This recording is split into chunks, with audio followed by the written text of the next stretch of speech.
Okay, well, hello everyone. Thank you very much for dialing in today. Welcome to the second session of the Sustainable Procurement Pledge Canada chapter. It's my great privilege to be able to introduce two fantastic speakers today. We've got Namrita Lamba, who is a sustainable consultant from Reeve Consulting, who'll be taking us through modern slavery, an introduction to the topic, as well as the new laws that have been in Canada as the 1st of January this year.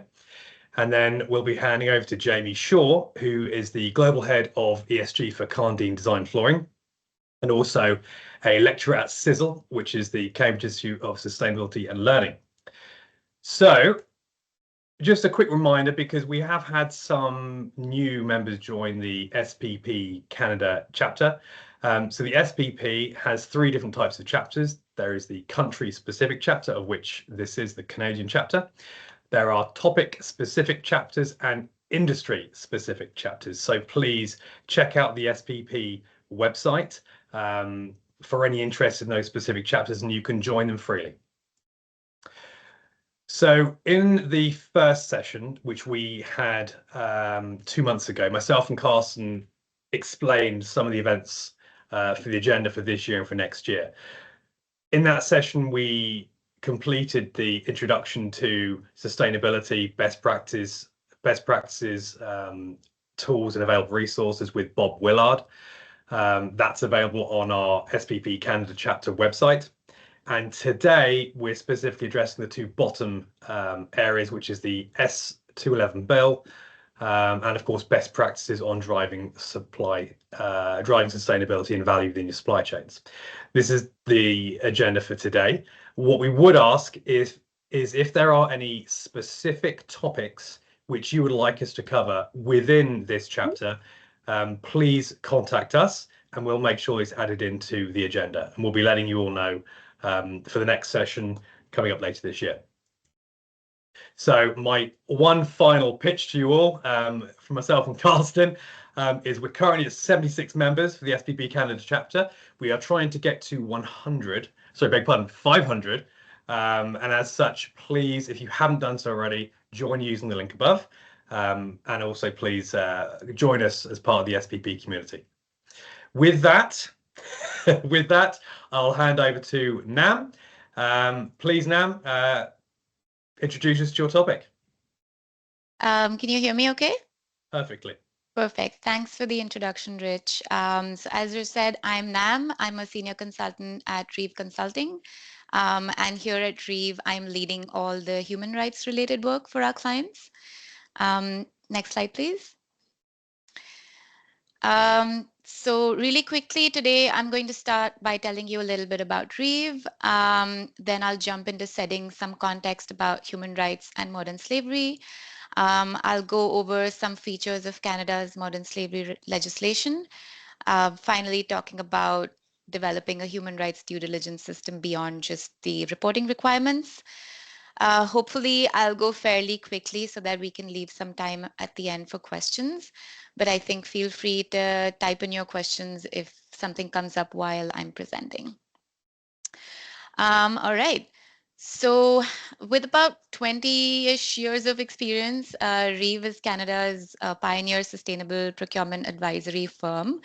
We're located in downtown Vancouver. I've put a pin there so you can see kind of where we are. It's a really beautiful place. And our services span from sustainable procurement strategy and action plans, change management, training and communication, and industry benchmarking, and all mostly related to sustainable procurement. Next slide, please. We do work with a lot of large public sector clients, but also some private sector organizations of all sizes, and we do work across many different industries. You may find at least a couple of names here that you're familiar with. Next slide, please. We, at Reeve, are also the secretariat of the Canadian Collaboration for Sustainable Procurement, or what we call CCSP. And CCSP is a network of over 50 Canadian public sector institutions who meet virtually every month to share best practices and how they overcome challenges in implementing sustainable procurement. And it's really a great session where everybody kind of collaborates with each other. And all of our non-member clients also benefit from this cross-learning, just from opportunities to find out best practices from our CCSP member network. Next slide, please. And finally, Reeve is a small but mighty team of 7 at this point, which includes our founder, Tim Reeve, and a rotating co-op student that we have. And we're not forced to wear these Reeve jackets every day. This just happened to be a picture that I had with all of us in the same jacket, but that is our team, and as you can see, it's quite diverse, and it's really great working with these folks. Next slide, please. Okay, so I'm going to jump into just setting some context and understanding what human rights and modern slavery are. So we're mostly going to take the perspective of workers in supply chains, and basic human rights for workers would include things like no forced or child labor, good working conditions, fair wages, fair treatment, and health and safety requirements. And these are really the most basic things that workers would be expected to be given. Next slide, please. And so what modern slavery is exploiting those workers and stripping them of those basic human rights that they're almost, it's essential to any human being almost. So for example, workers have their passports confiscated by employees because they want them to, stay with them, work long hours. And these people sometimes, let alone going back to their home countries to visit their families, sometimes they're not even allowed to leave the factory premises. And so things like that kind of fall in the modern slavery or forced labor bucket. Of course, there are definitions by the Act itself and, by various legislations that talk about the specifics of age and kinds of things that fall in that bracket of forced and child labor. But essentially, it is stripping anybody of their human rights. Next slide, please. So here are some sobering facts that the Global Slavery Index has released recently. And it says that about 50 million people today are living in modern slavery. And this apparently is more than ever in history before. Usually the victims tend to be women and children, unfortunately. And the Global Slavery Index is really a great resource for any kinds of reports specifically to modern slavery. Next slide, please. And another really great report that they put out is basically they show countries in a map which based on prevalence and government laws, kind of showing from lowest to highest prevalence of modern slavery. And the highest ones tend to be connected to conflict affected areas with weak governance that don't protect workers, and countries like North Korea, Turkey, Saudi Arabia, Russia, Ukraine, Afghanistan are kind of countries in that category that would have really, really high risk of modern slavery. Next slide, please. And almost coinciding with prevalence, you'll see here countries that do have that poor labor practices, poor laws, poor governance that don't really have worker protection in place.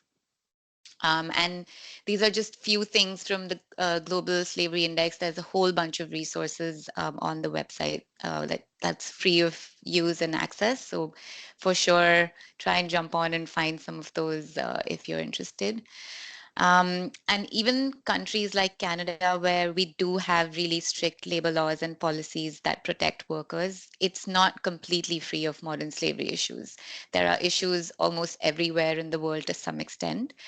Of course, Canada itself is definitely on the lower end of the spectrum when you look at that map.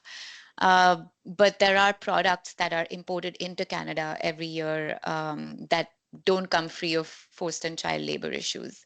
And the Global Slavery Index estimates this number to be almost $3 billion worth of goods coming into Canada annually, and that's a massive number. Next slide, please. And based on various reports, including the global slavery and other research, these are some common purchase categories that you can think of that are usually associated with modern slavery. Anything that's manufactured, so manufacturing, anything agriculture-based and construction are among the sectors that are most concerning. Next slide, please. And again, as per the Global Slavery Index, here are some high-risk categories specifically that are imported into Canada, which would be connected to modern slavery. So electronics being right at the top, you can see that massive bar there. Garments and textiles both, as well as conflict minerals like gold. Next slide, please. So with the idea of what really the issue is and how massive it is, you could appreciate why Canada has joined the fight against forced and child labor by introducing what they call the Supply Chains Act, also known as the Modern Slavery Act or Bill S-211. Any of these names might be familiar to you. And what this act really is it's a purpose to implement Canada's commitment to fight against forced and child labor by imposing reporting obligations on certain organizations that meet certain criteria. And the idea is really to have these organizations disclose what practices they currently have in place to address these kinds of issues. So it's really the first step in what seems to be a legislation that's probably going to evolve over the years. Next slide, please.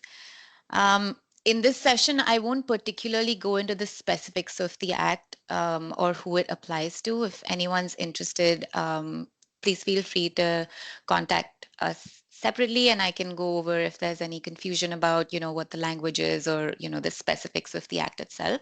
But I did want to highlight some key features of the Act. So initially, when the Act came out, there was a lot of confusion about, who it applies to, who it doesn't apply to, because the language is quite broad, and a lot of organizations have come in scope because of the broad language. And although they do mention specifics like, activities that you should be involved in, like producing or selling or importing, there are no thresholds connected to this. So even if you're involved in small amounts or small volumes, then, you're likely to be likely to require to report.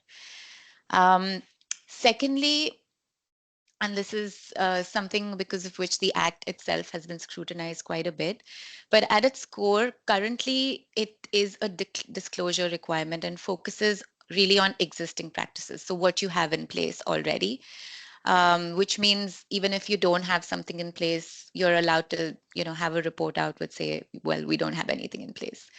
But the intention of the Act is to actually help organizations to first understand what the issue is, and through the preparation of this report, probably see how prepared they are to address the issue themselves. And because the Act has been derived from other jurisdictions like in UK and Australia, where the Modern Slavery Act was enforced years ago, it is likely to evolve to be more action-oriented in years to come. And from anything we know from official sources in the Canadian government itself, there were a lot of inclusions in the Act initially that were removed. And so it is likely that, in different rounds of amendments that they might come back in. So the recommendation is obviously to build out any practices to be kind of robust right from the get-go, so you're prepared for anything that the Act throws at you a couple of years down the line. And finally, Bill S-211, it also amends the Customs Tariff Act, which actually prohibits the importation of goods associated with forced or child labor. So there will have to be some chain of custody documents that you maintain, in case the border security actually stops any of the imported goods that come in, and if there's anything they suspect might be connected to forced or child labor, you might have to produce some evidence that it's not.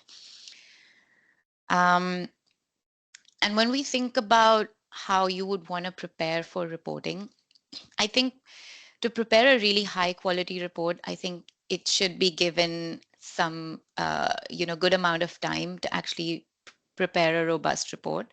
And given that it is due at the end of May every year, a good time to start working on the report might be like Q4, so probably in October or November in the previous year.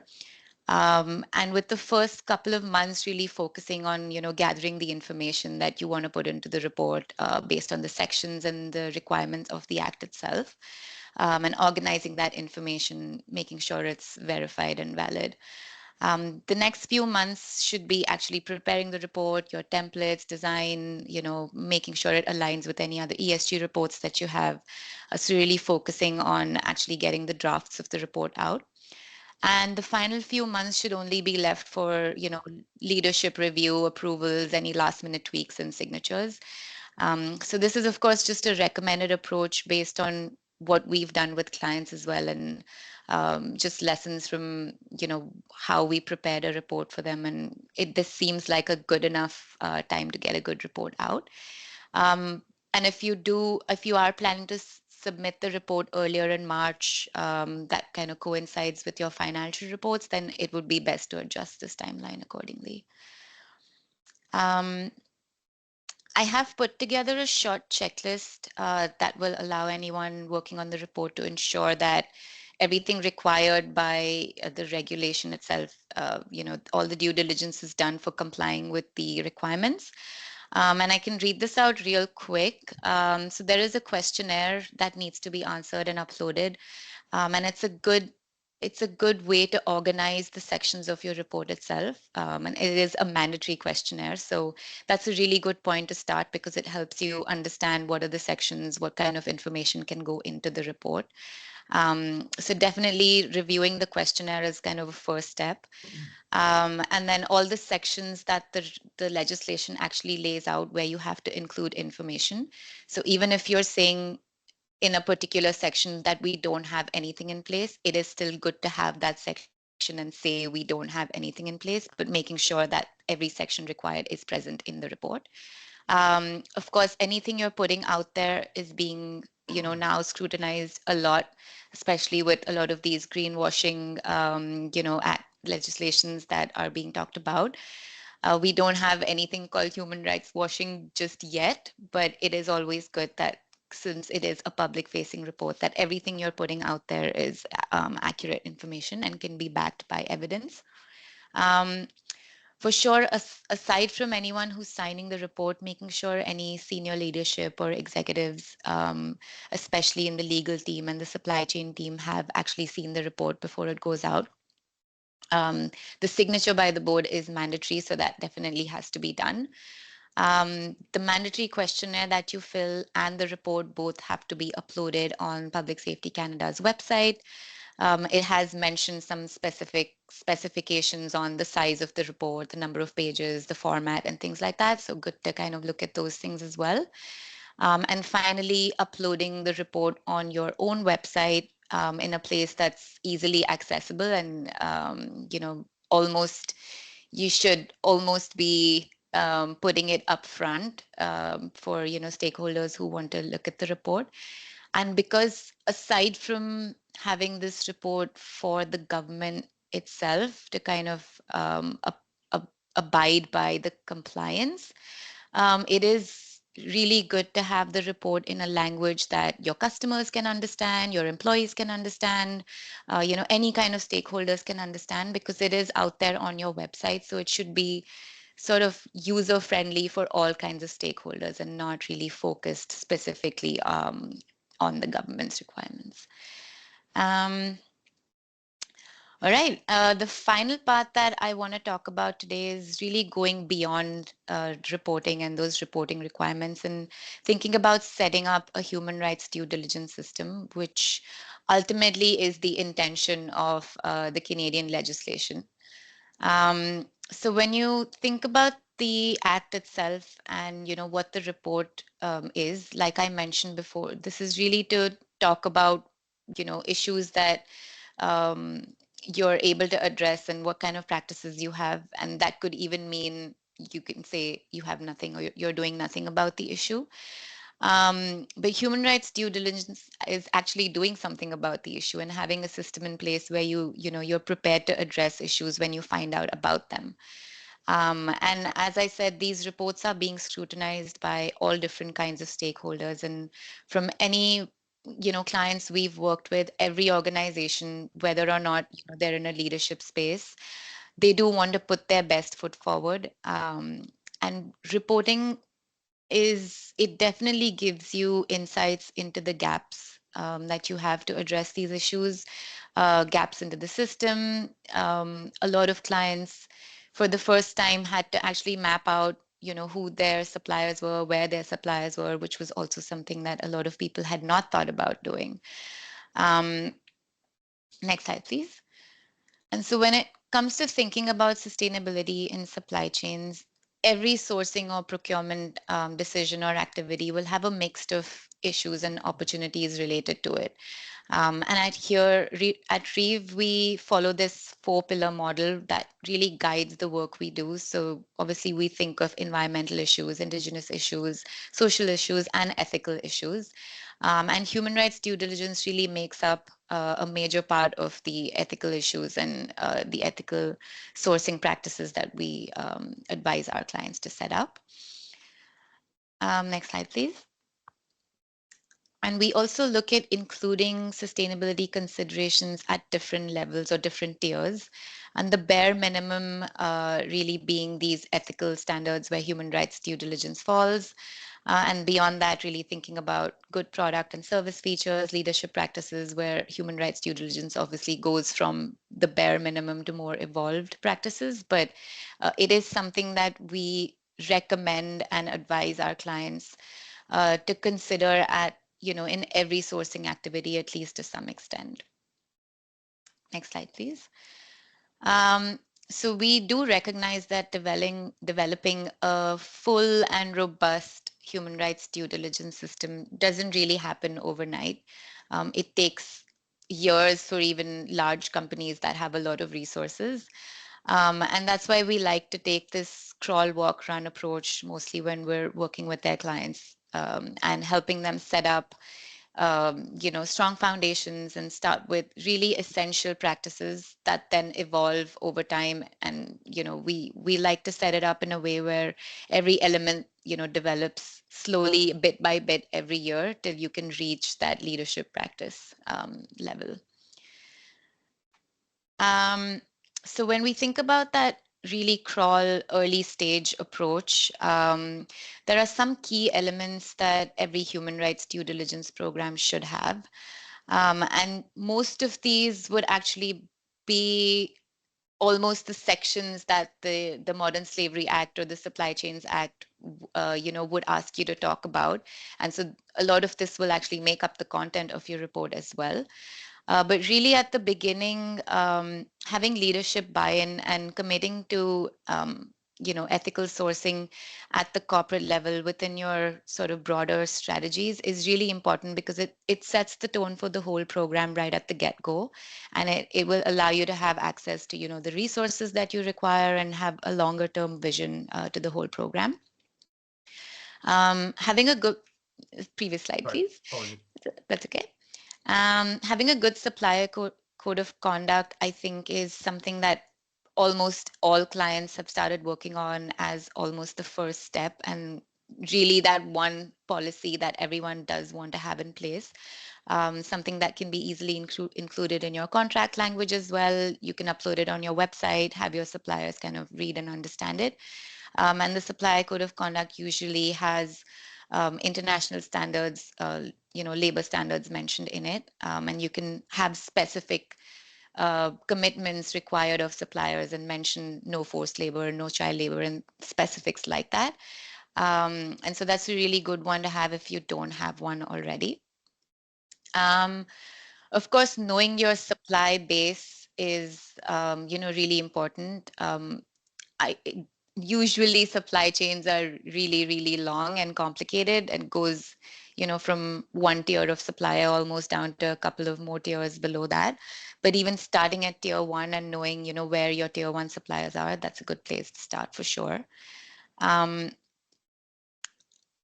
a lot of the supply chain teams that we're working with are not even aware of why this is an important issue and what practices, day-to-day practices they have where they can, you know, influence the decisions they make to be more responsible. So starting with enhancing their kind of understanding of the issue, even the executive or leadership teams to understand this issue is a good place to start with some kind of training. And most clients that we work with don't have internal capacities. And I think a lot of organizations struggle with finding the resources to, to do this kind of work.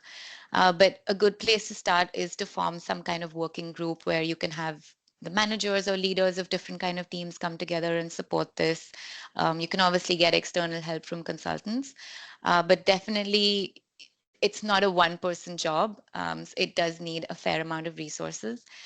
Um, and finally, trying to include ethical practices wherever possible in the current processes you have without really reinventing the wheel. So if something is already happening, trying and inserting some kind of considerations, whether it's contract languages or one question in your RFP or some kind of requirement in your RFP, is a good place to start as well.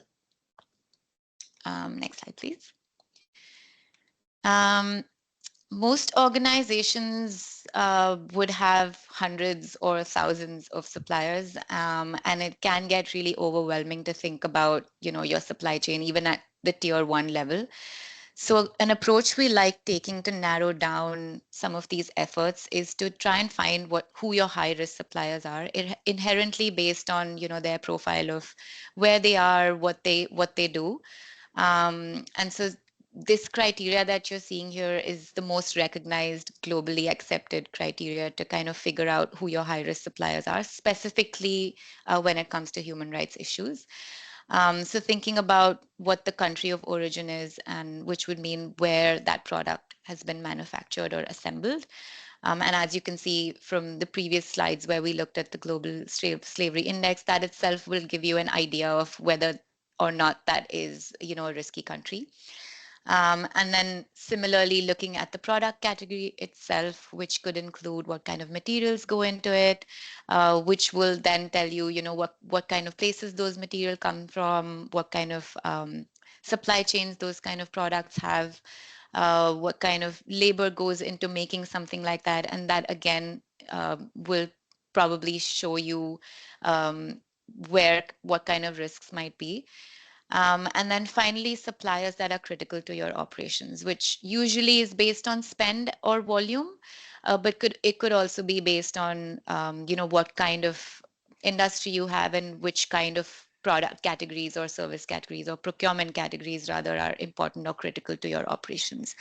And so a combination of these would actually help you identify who your high risk suppliers are and where you want to prioritize your due diligence actions.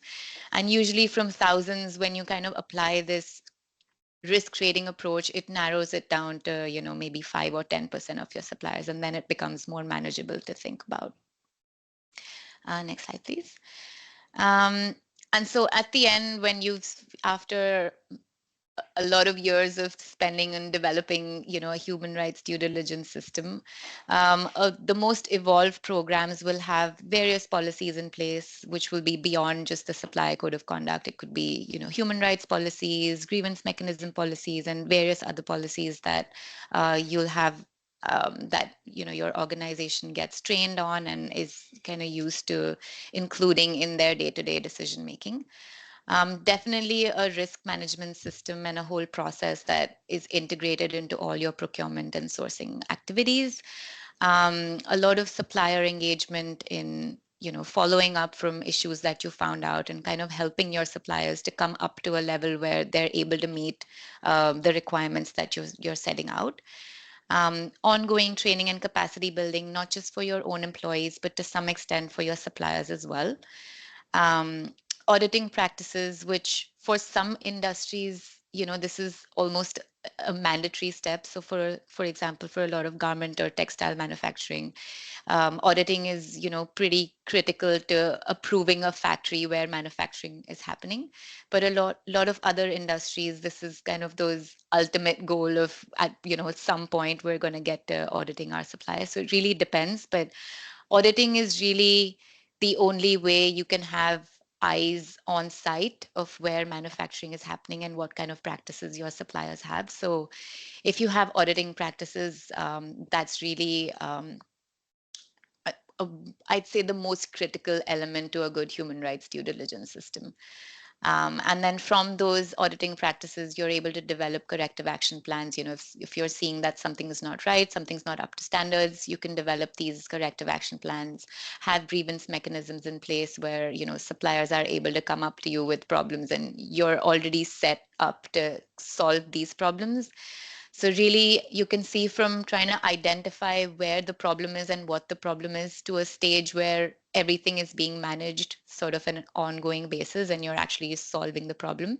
It is a long road, but there is a starting point, which kind of I highlighted in a few slides earlier.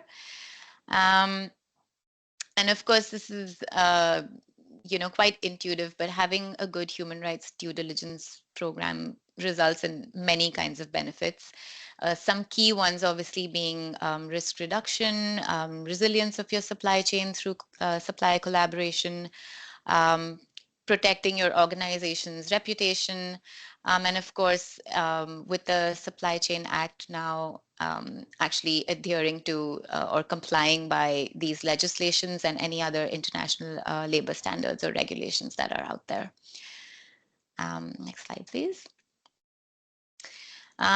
So pretty much at the end now, I'd say of all the benefits, you can see from having a human rights due diligence system, I'd say most of all, having ethical practices goes beyond just, corporate goals and meeting legislations. Really, at the end, it is about considering the rights of human beings, people who are, working in the supply chains of products and services that your company is actually, sourcing, and it's contributing to the company's bottom line. It's all connected to human beings that are in the supply chain. And no matter how big or small the efforts are that you make or the actions that you take, it does make a difference. And so I really like this quote that I came across, which says, it means a great deal to those who are oppressed to know that they are not alone. So never let anyone tell you that what you're doing is insignificant. And with that, I think I'm gonna open up the floor for questions. I also have some contact details here if you'd like to get in touch outside the session, and if I'm not able to answer any of your questions, as well as some QR codes to find us on LinkedIn and Instagram. Yeah, thank you. Thank you, Nam. That was excellent. What we're going to do, just conscious of time, we're going to jump straight into Jamie's. But what we've deliberately done is we've kept a bit of flex at the end of the session for Q&A for everything together. So thank you very much, Nam. We'll jump now into to Jamie's, and please, any questions you have for Nam, please raise them at the end. We've all got 15 minutes of time at the end of flex in case we need it. Jamie. Thank you. Good evening from the UK. Jamie Shaw, Global Head of ESG or Sustainability, depending on who you're speaking to, for Karndean Designflooring. I'll explain in a moment who Karndean are, and I'll explain a little bit about myself and my background, and what potentially gives me the right to be sharing some insight from a sustainability perspective with yourselves. I was hoping we were going to have questions because I've now got to follow Desmond Tutu, which I've never had to do before from a sustainability perspective, but I feel as though those are big shoes to fill. The closest I've ever got was a 2-2 at university in my degree. But if you could move me on, please, Richard. So my background is sustainability. I've been doing it longer, it seems, than Reeve Consulting, actually. I've been doing this. I know I don't look old enough, but I've been doing it for just over 22 years now. But my background is slightly unusual, probably for a sustainability person. I studied at university, but I started in the world of guided weapons, which isn't where most fresh-faced environmental graduates necessarily start their career, but it was a great kind of experience and a great opportunity to look at a lot of kind of legislation, risk management, and kind of build up a kind of system that eventually started to add value to the business beyond just kind of legal compliance. And that's something that I've tried to take through my kind of career. And I know sometimes sustainability can be overwhelming. Nam's just given a kind of fantastic insight into a piece of legislation that people need to comply with. Sometimes it feels as though it's just a never-ending waterfall of kind of regulations that you need to comply with. But if you can get to the point where you can add value, you tend to find that the regulations become much easier to kind of comply with, and you get more and more kind of support and buy-in from the business. So hopefully I'll try and share some of that as we go through the next 15 minutes or so. If working in guided weapons wasn't random enough, I then moved from there to the world of Formula One and worked for the Honda team. It's now the Mercedes team. Unfortunately, I left Honda before it became the world dominant team. So I certainly didn't get any of the big bonuses that most of the Mercedes team got. Unfortunately, I'm not bitter about it. I love my time with the team, but there are other things for me to go and do from a sustainability perspective. So I moved on to Atkins, big design engineering firm. I've spent the bulk of, or the longest stint of my career, working on the product side of things at Jaguar Land Rover, or JLR, as I think they're now rebranded. So for those of you that are old school, it's Jaguar Land Rover. The key thing that I just want to pull out there was actually around kind of a compliance activity that I inherited when I started. And we didn't get much traction. We didn't get much support for it. But one of the things I managed to do was turn that into, from just being a cost to the business, into something that actually generated revenue. Now, £200 million may sound like a lot of money to JLR. It's not an awful lot, but it's £200 million that we weren't generating before, when it was just a compliance activity. So sometimes embracing these kind of requirements and regulations and a sustainability ethos can actually turn into kind of significant value. And then prior to joining Karndean, I also worked for Network Rail. For anybody that's ever been to the UK, just to make it clear, that's nothing to do with running the trains. That is purely looking after the infrastructure, just to get my excuses in. But that was very much looking at things from a low emissions perspective. So that's just a quick background to me. As I say, slightly unusual, but hopefully I can offer some experience, expertise and insight into how to approach sustainability. If you could move me on, Richard, just to explain who Karndean are. We are a global company. In global terms, we're relatively small, about 600 people. We sell about 15 million square meters of flooring each year. The product is made from PVC, and I'll come on to that and why that's controversial and can cause sustainability issues in a couple of moments' time. Our main kind of operating areas are the UK and Europe. The US, the picture there is of our facility just outside of Pittsburgh, Pennsylvania, and also in Australia, based out of Melbourne. But in terms of what we do, and if you can kind of just build the slide for me, thank you. We actually design the floor, but we don't manufacture it ourselves. So we'll come up with a design. We, like Apple, I suppose, in that sense, you design the products and then you find somebody to make it for you. So we will go to the market, we will find a company that we believe will create a decent quality product that can marry our designs to the material. And historically, we wouldn't have necessarily worried about any of the things that Nam has just pointed out. We'd have just gone to market and found who we thought was the right company. Obviously, we need to look a little bit deeper. Now, that's a challenge for us because all of this is at arm's length. It's not our supply chain. Only the factory that we buy the product from is the organisation that we have a direct relationship with. So a lot of the requirements of these kind of regulations in Canada, the US, Europe, we need to dig deeper into something that's not first-hand for us. But it's really important because obviously we need to demonstrate to end customers that we are sourcing legitimate products as well as good quality products as well. So we will import the products, obviously, once we've sourced them to the relevant markets, and then we sell and distribute to both retail and commercial customers. So just very quickly, kind of snapshot as to who we are as a business. Hopefully that provides a little bit of kind of context for the next slide. So if you could move me on again, please, Richard. What I thought I'd do, I'd just highlight some of the challenges that we face as a business from a sustainability perspective, and pick out a couple of kind of key areas, one of which being kind of supply chains, worker conditions, worker rights, and just go into a bit of detail as to how we approach all of that. So the split here between yellow and green, or amber and green, the amber is really the kind of social elements of sustainability. So looking at those kind of worker conditions, worker rights in your supply chain, having the transparency, knowing where stuff is coming from, who's working on it, but also looking at the kind of health and well-being of people. So I think Nam mentioned that in one of her slides. That is very much part of our sustainability approach. And then on the environment side, it's obviously the impact of the product, shipping those backwards and forwards around the world, because we're a global company, but also looking at our own operations. So whilst we outsource the manufacturing, we're still looking at what we can do to improve our own operations. So that picture, I would say, has broadly been true for probably the last 5-6 years, maybe even a bit longer. I joined the company in the summer of 22.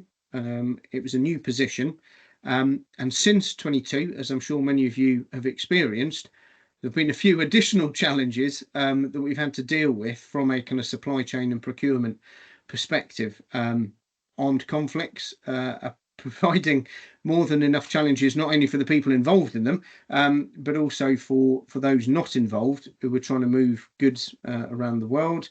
With COVID and the kind of recovery post-COVID, we've also found lead times kind of challenged and extended, which makes it difficult, particularly for kind of commercial customers. And we're seeing this demand for more and more kind of transparency when it comes to customs and importing products. So legislation in Canada, the US, as I say, Europe, pretty much anywhere that we're selling products in the world, we're having to provide this level of kind of insight and transparency. And go back, as I say, to 2020, 2021, we weren't necessarily in that level of detail. So relatively kind of short time scale to be suddenly delving into a bit of an unknown world, basically. So how have we gone about it? Well, there's a few things that we've done, but one thing that actually kind of gave us, I suppose, a bit of a kick up the backside and concerned us slightly, this landed in my second week. So I had at least 5 days to get my feet under the table before this this kind of news headline broke. I'm not necessarily sure that everybody in the world read the kind of publications that it came out in, but it gave us some concerns because we weren't expecting it. We didn't know that the research had been going on, and all of a sudden we were potentially implicated in sourcing flooring from the Uyghur region in China. That was the essence of the kind of story, because they'd done research and used algorithms and assumed that we, amongst many others in the flooring industry, were likely to be sourcing PVC from the Uyghur region in China. That's not a particularly comfortable place to be when you don't know that the story was coming and you weren't exactly sure whether any of the suppliers we used could be sourcing material from that part of the world.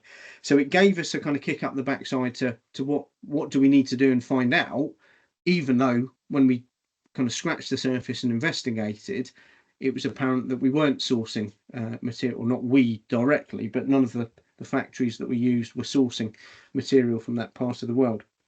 But it meant we could put in place a lot of the things that Nam has explained companies need to do to ensure they comply with the regulations in Canada.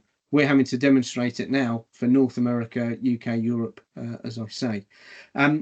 We've taken it a bit further though, so we've not kind of rested on, well, we think we've kind of covered this off.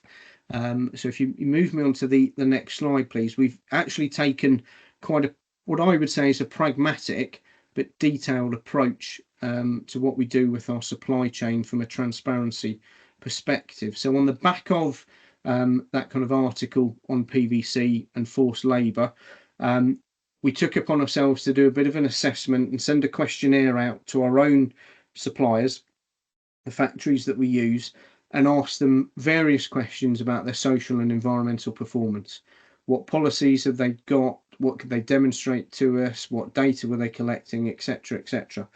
We had been in a position where we'd been doing EPDs, those are environment product declarations, for a while. So we got some reasonable data around us from an environment perspective, but we needed to back that up from a social perspective as well. And we also married that up with some in-person visits. Now, the factories we use are in Asia. They're in places like China, South Korea, just to be clear, South Korea, not North Korea, Taiwan, Vietnam. So they're thousands of miles away from any market that we're supplying to. They're quite a long way away. But we did back it up with kind of in-person visits. That was the starter for kind of 10. That doesn't hold, whilst that gives us some reassurance as to what's going on, it doesn't really hold any water when it comes to regulators, commercial customers, etc. We needed to take it to a kind of another level. So in 2023, I'd managed to convince the board that actually we would go and audit these suppliers through an independent third party and see what we found out. Now, the longer term view was to go down the SEDEX route, become part of the SEDEX community, and actually make some of this information semi-public to a certain extent. But we were a little bit nervous that we didn't know what we were going to find out until we'd done the audits. Excuse me. So we did the SEDEX audit, essentially, use that audit framework, but we did it not under the SEDEX banner, and used a company called Eurofins to carry out the audits. And what it gave us across the 7 factories that we use were 88 kind of findings. A lot of them focused on health and safety and things that could be done better. But positively, it told us that there were absolutely no issues when it came to kind of forced labour or anything like that. And these audits, they're independent. Auditor goes in, he or she will speak to workers independent of kind of local management, and they will really find out kind of what's going on. They are known in advance, so they will warn the factory that they're coming. They don't just turn up out of the blue. But it gave us confidence that actually we were sourcing from decent factories, which we thought we were, but this gave us an extra level of assurance. And it also meant that we had things that we could get the factories to improve before we went through the full SEDEX approach. So like Nam's slide that showed the kind of timescales involved, we've done this in a fairly short timescale. I'll admit that. I've been very, very happy with the time it has taken us in that sense to kind of embrace this, to the point where we've audited all of the factories already this year using the SEDEX framework. And you can see there, using exactly the same framework, we've had more than 50% improvement in the reduction of findings, basically. So still some things for the factories to work on, but it gets us obviously to a better place. We've got kind of real buy-in and engagement from the factories, which is really, really positive. And all of this also means that we can comply with regulations far more easily, but we can also get onto the front foot. So rather than just trying to demonstrate you comply with the law, this is actually helping to open kind of doors commercially. And I'll come back onto that at the very end of my presentation.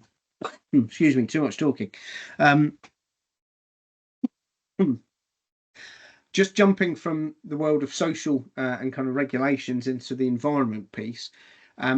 Pleased to say that we now have approved science-based targets through the Science-Based Targets initiative. Some of you on the call may be working for companies or with clients who are planning to do the same. Richard and I thought it might be worth just sharing a little bit of a kind of timeline, because you can have the commitment, the plan and the desire to do it, but it's not a quick process. We've been through it fairly quickly. You can probably do it a bit quicker depending on how much resource you throw at it. But even if you get to the point of submitting targets to the SBTi themselves, we've still been through a 6-month review process with them. So we submitted the targets to them in March, and we've only just had them approved basically at the end of August. So it's a pretty lengthy kind of process. Briefly, just kind of walking you through that. I admit when I started, we did have environment product declarations. That was a massive help in terms of the kind of product side of things. We did a bit of reporting in the UK, but we didn't really capture any kind of data and create any emissions footprints for other parts of the organisation. So we had to do that, find the kind of data, translate the EPDs into meaningful kind of emissions data across the business. I then presented that to the board. I think that was, I joined June 22. I think I did that in kind of February 23 to give them an insight into to kind of the footprint. I couldn't calculate some of the numbers, so I had to get third-party help for some of that. That helped close the gap, particularly around kind of products that we buy in that aren't flooring, other things that we buy in just to operate as a business, what the emissions associated with that. We use the same company to help develop the targets, put that through the internal approvals process with the board, and as I say, submitted back in March, and we've just had external approval. So great thing to do, gives you the ability to demonstrate you're committed on the environment side of things, but just be warned, it's not a quick process. Even if you've got the targets ready today, you're looking at least 6 months with the SBTi. A lot of that is because of the volume of applications that they're receiving, and they're kind of not overwhelmed as such. They are just having to take their time to go through the process robustly. So a brief insight into the world of science-based targets. What I wanted to finish off was really kind of saying what's our approach from a sustainability piece. Excuse me, a sustainability perspective. I've broken it down into 6 key areas that we focus on. 4 of them cover kind of social and environment. So we're confronting climate change, reducing our emissions. We're also looking at sustainable use of resources. How can we get more recycled content into the products? Trying to move away from the use of crude oil.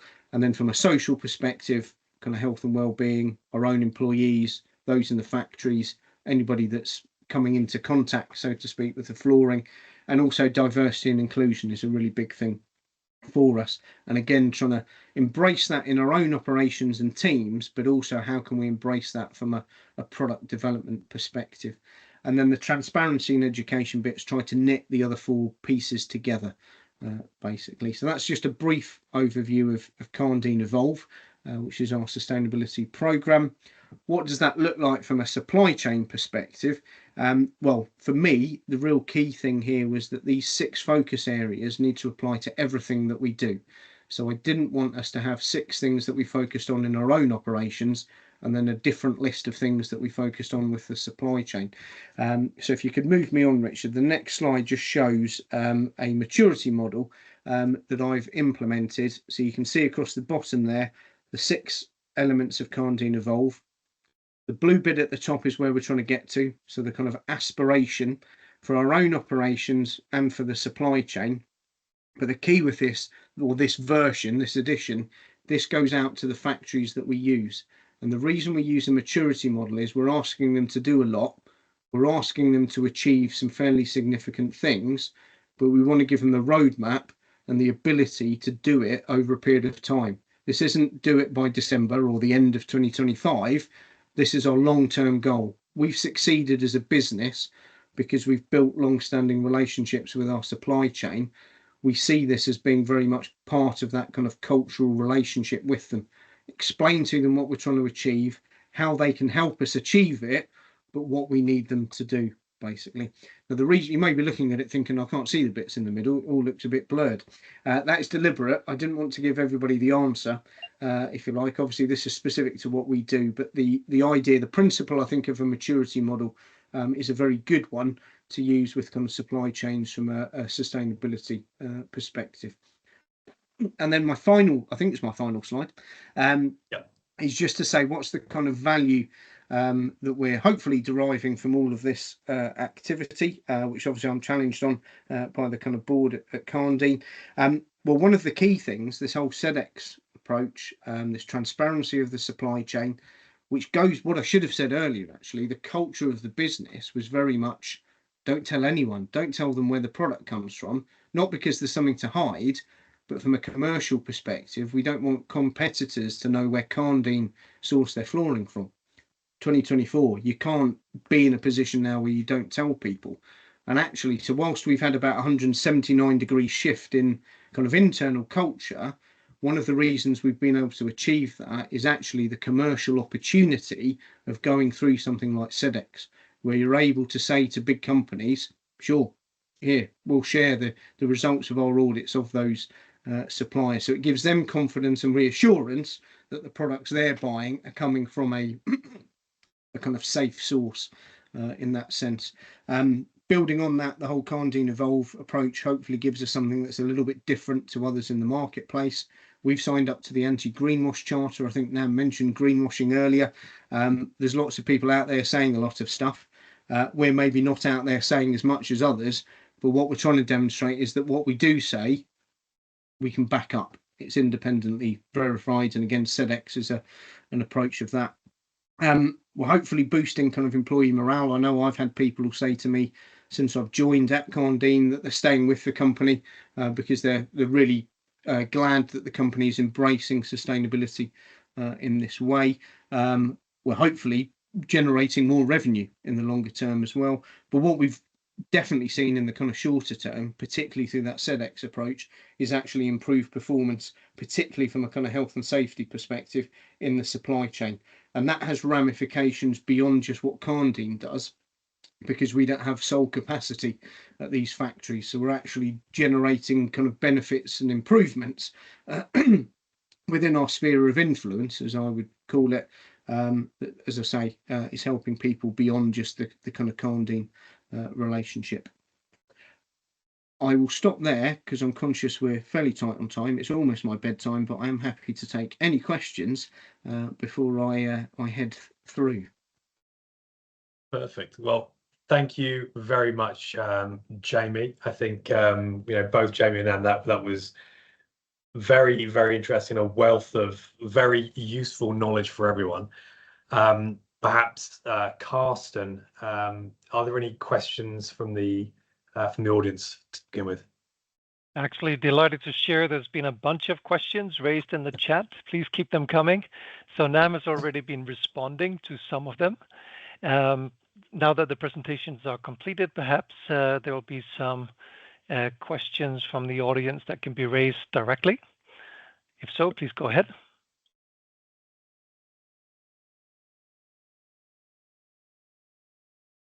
Those of you who have questions in the chat that hasn't been answered, also please feel free to raise them here. And is everyone unmuted, just to check, or? I muted everyone. Adrian has a question. Adrian, go ahead. Yes, hi. Thank you for the presentation. It was very interesting.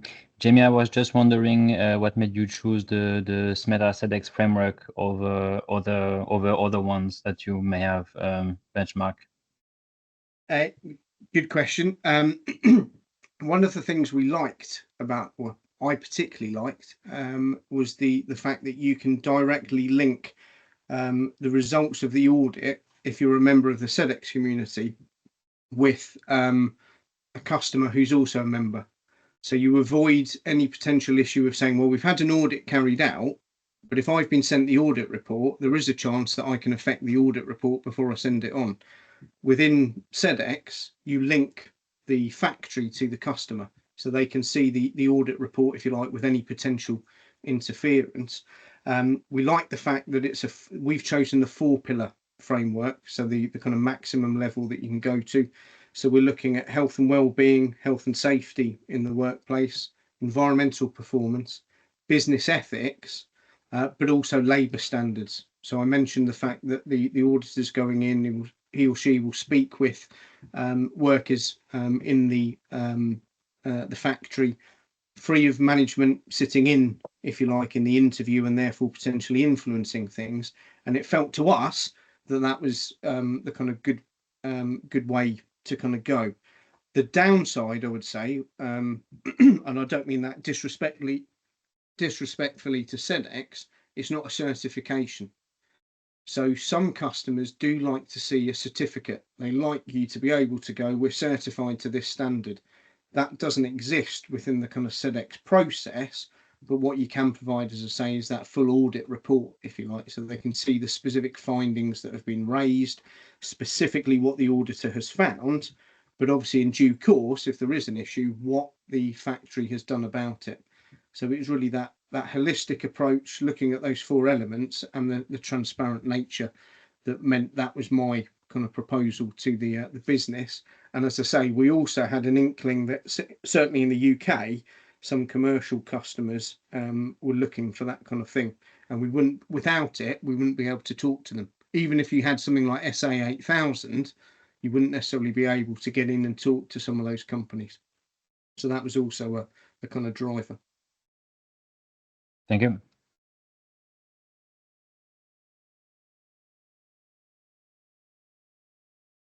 Thank you, Adrian, for raising the questions. Any other questions out there? I just Namrita? wanted to point out, I think there were a bunch of requests on the questionnaire that I was talking about, by Public Safety Canada. That's a mandatory questionnaire. I've just put a link in the chat, which will take you to the page on Public Safety Canada where you can find the questionnaire. And it's a really great questionnaire, actually, because it gives you multiple choice answers. And that itself can give you some hints on what kind of things the act is, potentially asking or expecting organizations to have in place. And that's a good place to start to see what kinds of things you can develop within your organization. Great. Thank you, Namrita. We'll also post this together with the other resources afterwards. Thank you. Yep, sounds good. I think I see a question about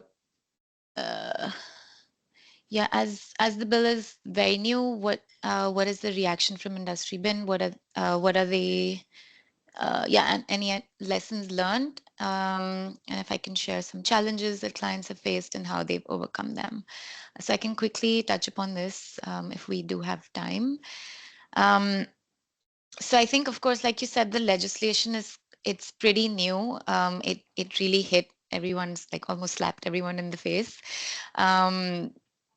So I think preparing the first report has itself exposed, some glaring gaps that organizations have in terms of their sustainability practices. Of course, environment and climate focused strategies and actions have been really the key focus in most organizations. But because of this regulatory pressure now, it is really forcing, leadership in companies to think about human rights as being sort of an essential sustainability practice as well. So that's been a big learning that, people were not really prepared to understand these kind of issues.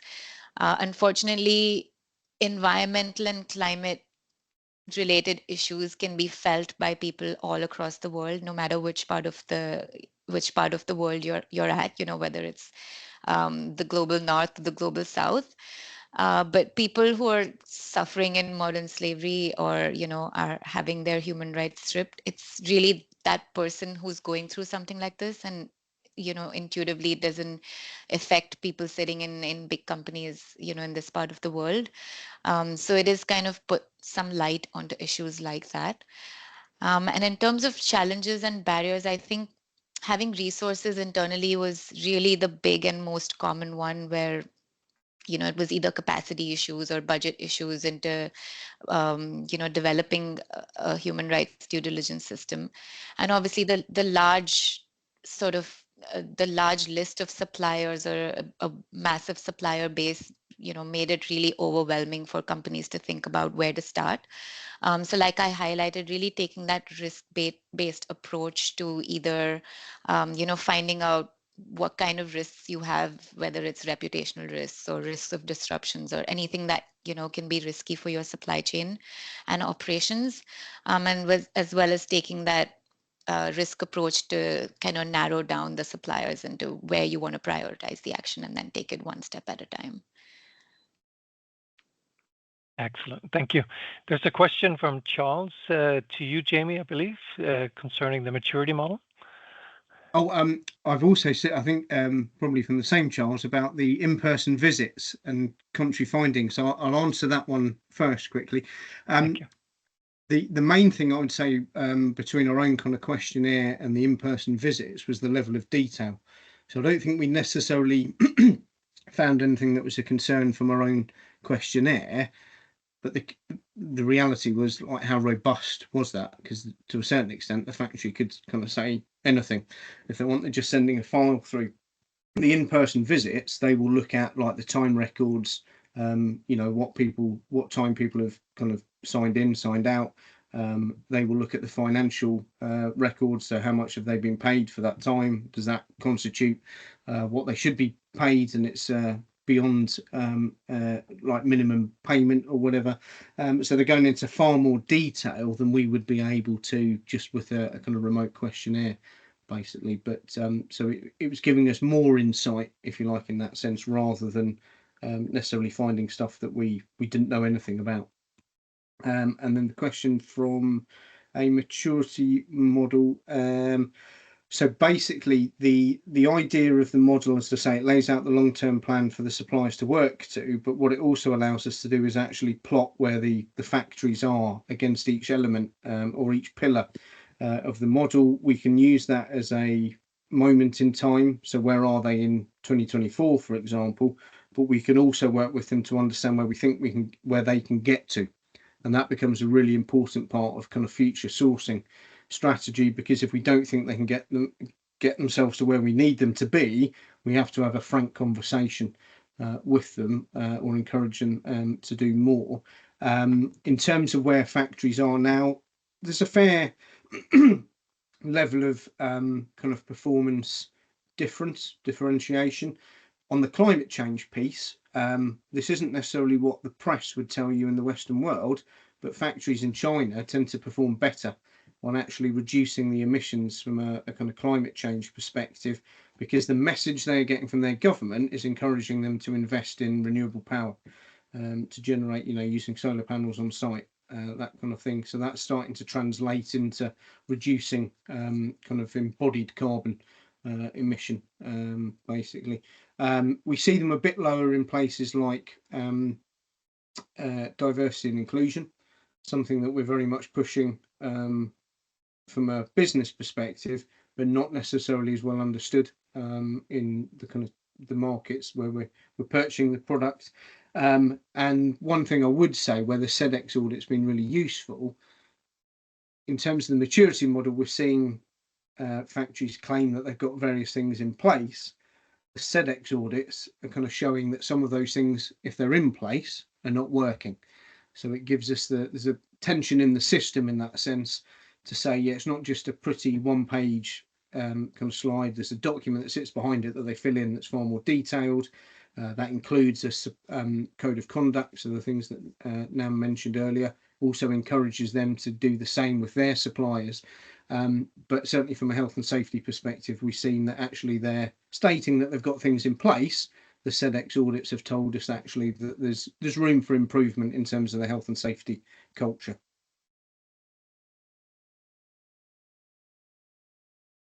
Thank you, Jamie. Very clear. Just looking at the chat, I don't think there are any further questions which remain unanswered. If there is, please could you repost them or raise a hand? Yeah, Richard. Sorry, go on, Richard. No, Jamie, you first, then I do have one, but please. I think Charles has added a comment probably whilst I was talking, just about the model and kind of whether a company can be advanced in one area and not others. Yes, there can be. That is the reality. Climate change, as I say, factories in China is a bit higher in terms of where they're currently at and a bit lower in others. But the point of the model is exactly that, I suppose, to identify where there's kind of weaknesses and opportunities for improvement. And from our perspective, it's saying, yeah, you may be great at one of them, you may be great at two of them. We're asking you to do all six, and it's not optional. We don't want it. It's not a kind of mandatory kind of thing where it's hire and fire if they don't achieve a certain level by the end of next week type thing. But we've tried to lay out a kind of long-term plan and say we want you to improve in all of these areas, not just some of them. Yeah. Right. The one question I was going to ask is kind of for both of you, because and I know we've only got a few minutes, but when Nam, you were talking about the timeline of the HR DD system, the requirement to have working groups. Jamie, you talked about the SBT process, the time it takes to set it up. Then there was the different organizations such as SEDEX to actually do the assessments. There is a lot of cost. There's a lot of time, resource that's needed to do this. So, you know, with the experience you've both got, how have you been able to, and obviously I guess it does depend on maturity, but how have you been able to get that senior management support to say, look, it makes sense for us to invest the time, resource, money to do this. It makes sense for us perhaps even to change the way that supply chain members are measured. So buyers aren't just measured on cost reduction, they're also measured on, you know, the ability to meet the model, Jamie, that you were referring to as an example. How have you both, have you got any recommendations or guidance of what approaches people can take to try and get that buy-in? Do you want to go first, Nam? Sure. Fortunately, what I've really seen is there's always, you know, there are always these champions in every organization that really push for something, even if it does mean an additional cost. But usually I'd say kind of balancing with legislation requirements as well as, you know, the want to have that leadership position in the industry that you're in, and wanting to put your best foot forward, especially with all the scrutiny that's, you know, going on out there. And mostly at the beginning, everybody is trying to take that risk-based approach. So really looking at, you know, will our operations get impacted if something like this happens, or tomorrow if there is, you know, an issue related to labor rights, or, you know, something comes up in the public, you know, will it really impact how things are flowing within our kind of supply chain and operations? And so really figuring out what those risks are and how much they'll impact just the smooth flow of you know, operations within the company.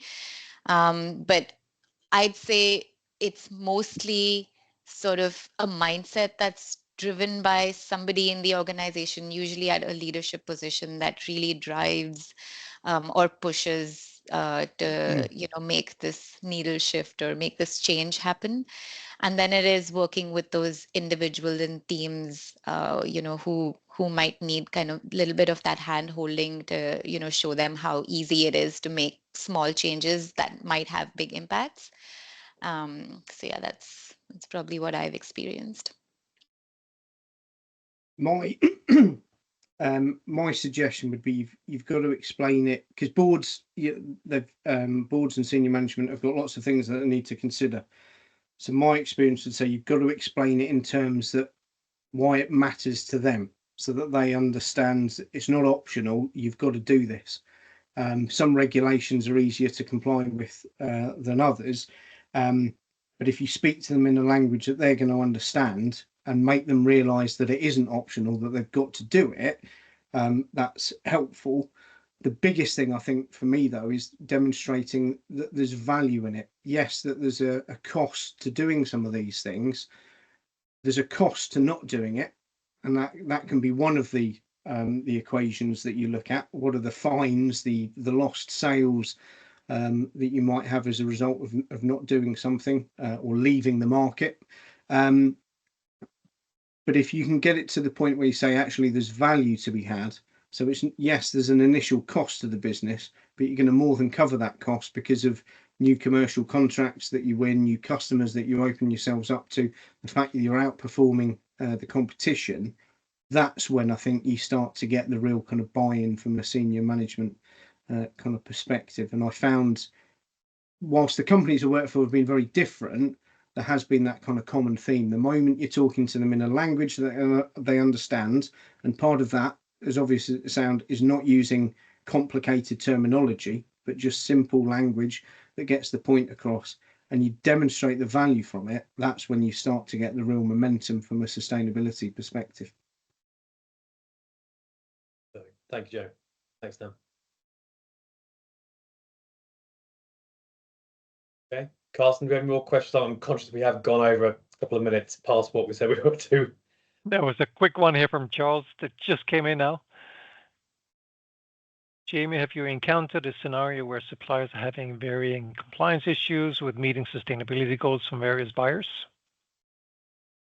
Yes. How long have we got? Not so much from a Karndean perspective. I think whilst we source from factories that produce for other customers, in a lot of instances, I think we're leading the kind of demand, the request, doing things like the SEDEX audit. They've never been audited in that way, but certainly in other companies that I've worked for, particularly the automotive industry, that compliance activity that talks about generating revenue, I was asking suppliers who supplied to other customers to take their products way beyond the kind of parameters that others, including the likes of Team Germany in the automotive industry, were asking the suppliers to get to. And that became challenging because we didn't necessarily have the volumes of those customers. But once we kind of engaged and educated and sat down with them and talked out why we wanted to achieve something beyond them, again, we started to get traction. And at one point, we were doing things that took us 4 years beyond most of the German vehicle manufacturers. Now, if you look at Jaguar Land Rover, I don't think many people would say that the cars are 4 years ahead of Team Germany in terms of the features that they offer and things like that.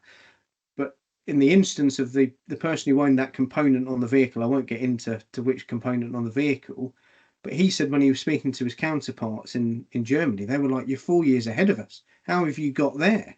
You're asking the suppliers to do things that we didn't even think were possible." And part of it was laying out what we wanted them to achieve and why. So setting the kind of expectation and the target. They're engineers. Engineers love a kind of target to go for.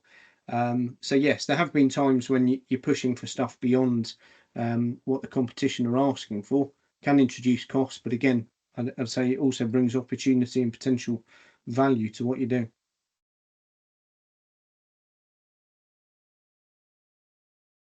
Thank you.